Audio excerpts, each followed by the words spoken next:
하나님의 은혜가 여러분들 가운데 함께 하시기를 주님의 이름으로 축복합니다. 오늘 2장에는 말라기의 6개의 메시지 가운데 두 번째 메시지와 세 번째 메시지가 기록되어 있습니다. 두 번째 메시지는 제사장들을 향한 말씀이거든요.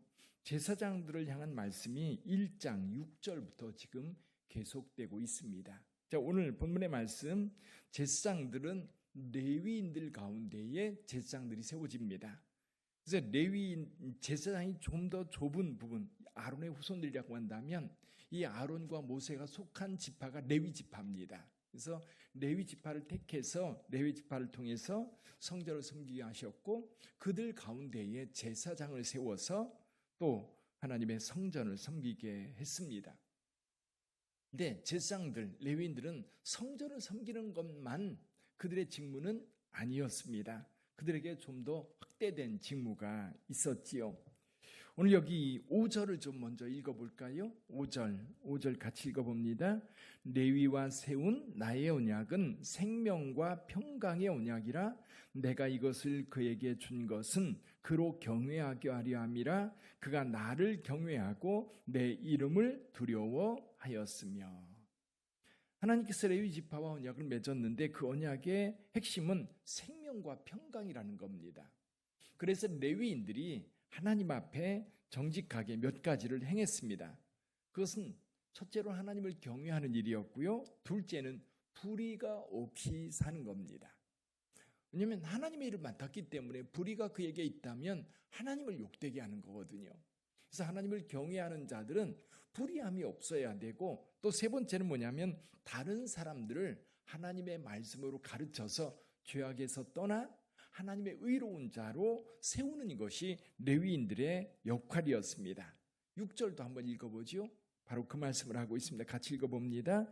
그의 입에는 진리의 법이 있었고 그의 입술에는 불의함이 없었으며 그가 화평함과 정직함으로 나와 동행하며 많은 사람을 돌이켜 죄악에서 떠나게 하였느니라. 할렐루야. 이 레위 사람들, 특히 레위 사람들 가운데 제사장들이 있었는데 오늘 사실은 제사장들에 대한 이야기거든요.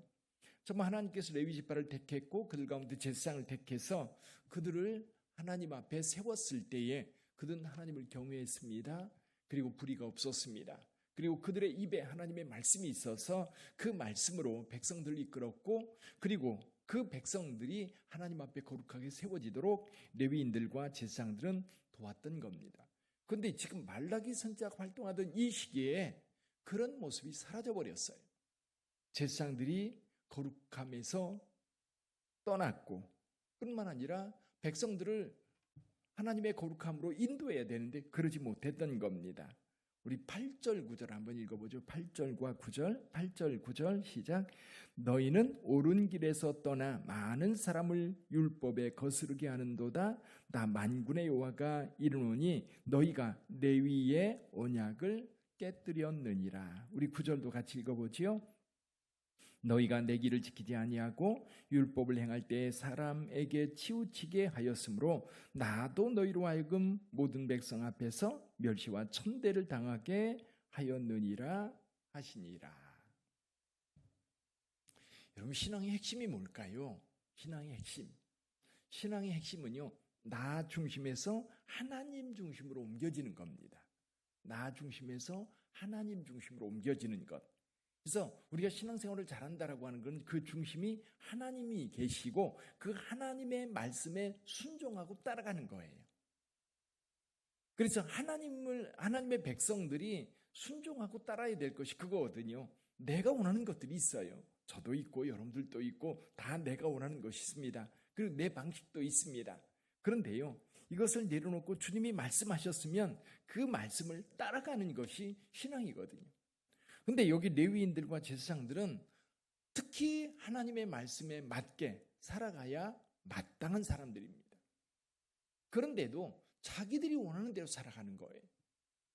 그럼 하나님의 뜻을 이루어 가야 할 사람들, 그리고 백성들에게 하나님의 말씀을 가르쳐서 하나님의 말씀대로 살도록 도와야 할 사람들이 하나님의 말씀을 지켜놓고 자기가 원하는 대로 살아간다고 한다면 그 역할을 감당할 수 없는 겁니다. 그래서 하나님께서도 그들을 버려서 오히려 고통 가운데, 그리고 오히려 멸시와 백성들 가운데서 멸시와 천대를 받게 한다.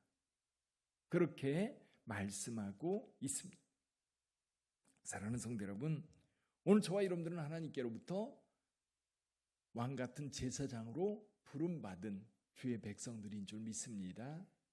자, 우리가 왕 같은 제사장이라고 할 때에 세상 속에 우리가 살면서 세상을 하나님께로 연결하는 중보자의 역할을 해야 합니다.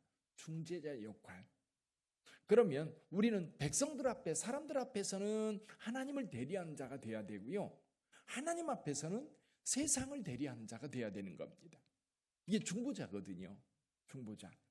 그럼 우리가 세상 사람들 앞에서 하나님의 모습을 보여줘야 되는 거예요.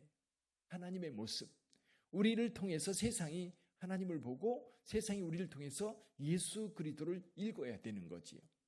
그래서 사도 바울은 우리가 하나님께서 보낸, 세상을 향해 보낸 편지라고 이야기하는 이유가 그겁니다. 세상 사람이 우리를 보고 예수를 읽어야 되는 거거든요. 근데 저와 여러분들을 통해서 세상이 예수를 보지 못한다고 한다면 문제가 있는 거지.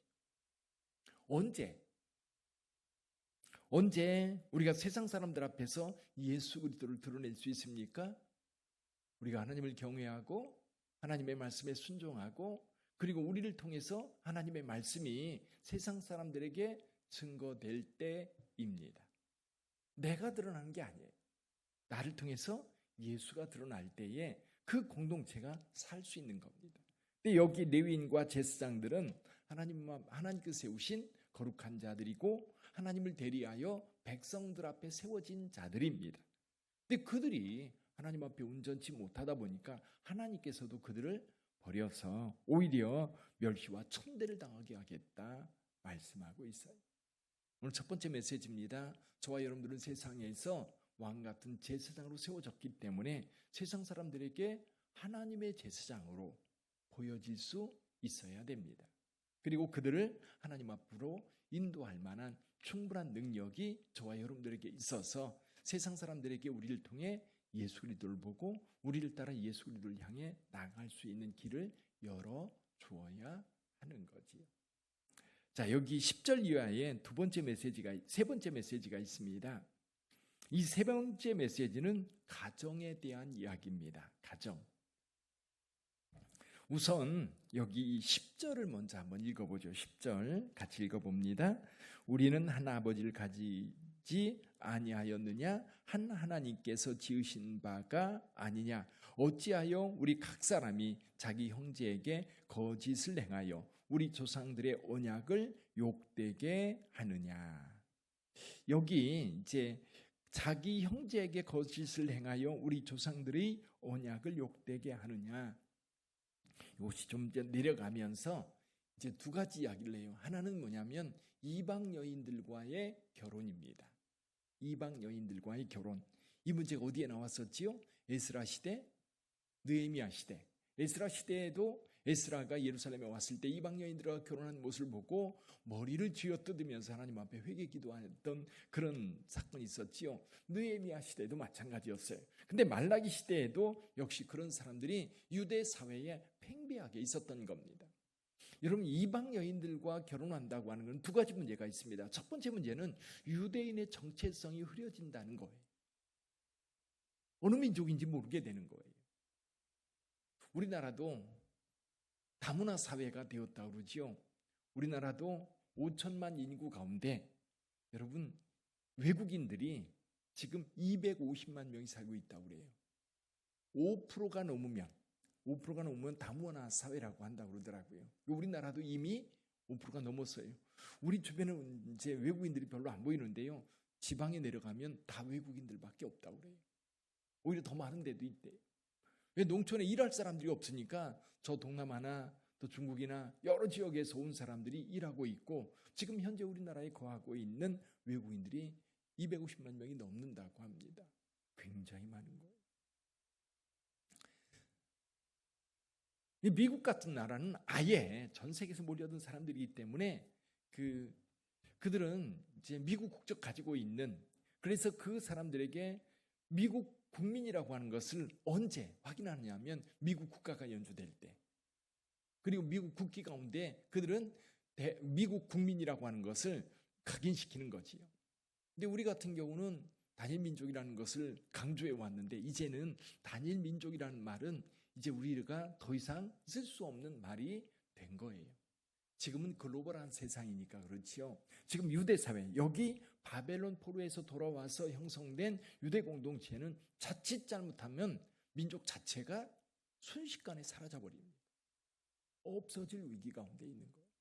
좀 유대 민족에 대해서 생각을 하는 사람들은 유대 민족의 정체성을 분명하게 지켜가야 되는데, 이것을 가장 빨리 없애는 방법 가운데 하나가 이방 여인들과 결혼하는 겁니다. 이제 그 자녀들이 태어나면 유대인도 아니고 이방인도 아니고 이런 현상이 벌어집니다. 또 한 가지 문제가 있는데요. 그 문제는 뭐냐면 이방 신입니다. 여러분, 솔로몬이 이방 여인들과 결혼할 때 나타났던 현상 기억하시죠? 이방 여인들이 시집 올 때 그들의 신들을 가지고 들어오는 거예요. 그래서 여러분, 예루살렘 동편에 보면 감람산이 있는데 감람산 밑에 이렇게 마을들이 있거든요.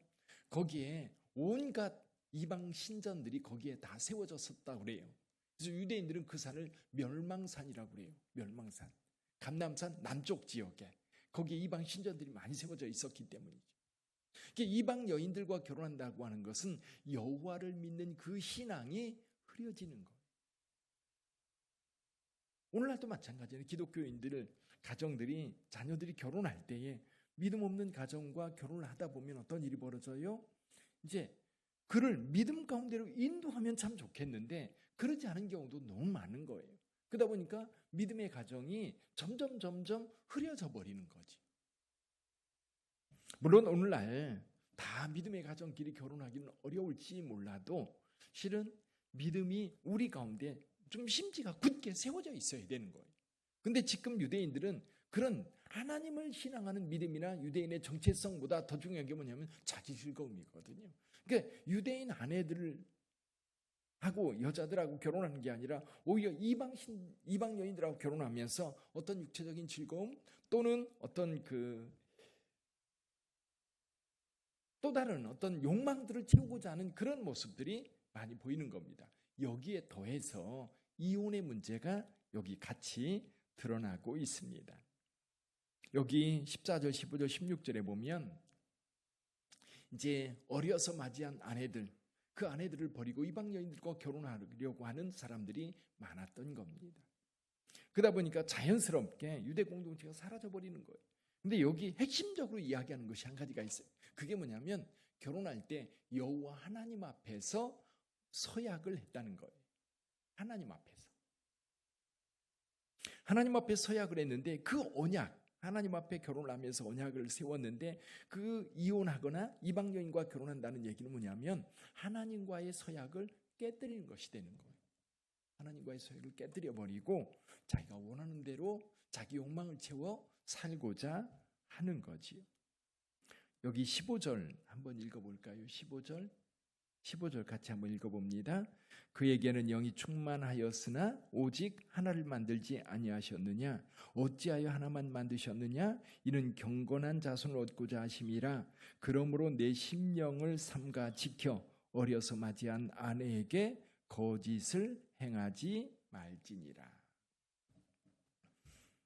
여러분, 유대인 가정 하나님께서 세워서 부모 이제 둘 한 몸이 되어 살아가는데, 여러분, 남자 하나 여자 하나 이 둘이 한 몸 되는 겁니다. 우리 하나님께서 남자만 만들지 않았고 여자만 만들지 않았어요. 남자와 여자를 창조하시고 둘이 한 몸 되게 하신 거예요. 한 몸 되어서 이 둘을 통해서 자녀가 태어나는 겁니다. 근데 하나님께서 유대인들을 통해서 거룩한 자녀를 얻고자 하심인데 유대인들은 그 하나님의 뜻을 저버리고 하나님께서 서약했던 그것을 저버리고 이방 여인들과 결혼하면서 여러분 신앙의 순성도 잊어버리게 되고 유대인이라고 하는 혈통의 순성도 잊어버리게 되는 겁니다. 그리고 하나님 앞에서 맺은 그 언약도 무용지물로 만들어버리고 있는 거죠. 그 중에 한 가지가 뭐예요? 여러분, 하나님께서는 유대인 자녀들을 통해서 거룩한 자녀를 얻고자 하심인데 그렇지 않는 그 모습이 너무 안타까운 거지. 오늘날 우리 믿음을 가지고 살아가는 저와 여러분들, 이런 우리의 자녀들이 거룩한 자녀로 세워져야 되는 겁니다. 하나님의 말씀 가운데 그리고 하나님을 경외하는 자녀들이 우리 믿음의 가정에서 세워져야 되는 것. 믿음의 가정이 세워지고 그것이 계속해서 주님 오시는 날까지 이어져 가야 되는 겁니다. 그러니까 믿음의 가정을 통해서 이 믿음의 가정이 우리 자녀들을 통해서 계속해서 경건한 가정으로 세워질 뿐만 아니라 우리를 통해서 또한 사람들이 다시 거룩하게 점점 더 확대되어 가야 되는 거죠. 그렇게 해서 경건한 가정들이 세워지고 세상 속에서 하나님의 이름이 드러나야 되는 겁니다. 오늘 여기 말라기 시대에 이런 혼란스러운 상황 속에서 말라기 선지자는 제사장들이 바르게 세워져야 될 것, 특히 오늘날 우리 크리스찬들이 하나님 앞에 정직하고 거룩하게 세워져야 될 뿐만 아니라 이 성도들의 가정이 거룩한 가정, 경건한 가정이 되어야 되는 것. 하나님의 말씀이 중심이 되어 거룩하게 세워진 가정들이 되어야 되는 거지. 그래서 저와 여러분들이 기도할 기도 제목 가운데 굉장히 중요한 제목이 뭐예요? 우리 자녀들의 가정이 거룩한 가정으로 세워지고 우리 자녀들의 가정을 통해서 하나님의 나라가 이 세상 가운데 점점 확대되어 가야 한다는 사실입니다. 그 은혜가 저와 여러분들을 통해서 온전하게 드러날 수 있기를 주님의 이름으로 축복합니다. 기도하겠습니다.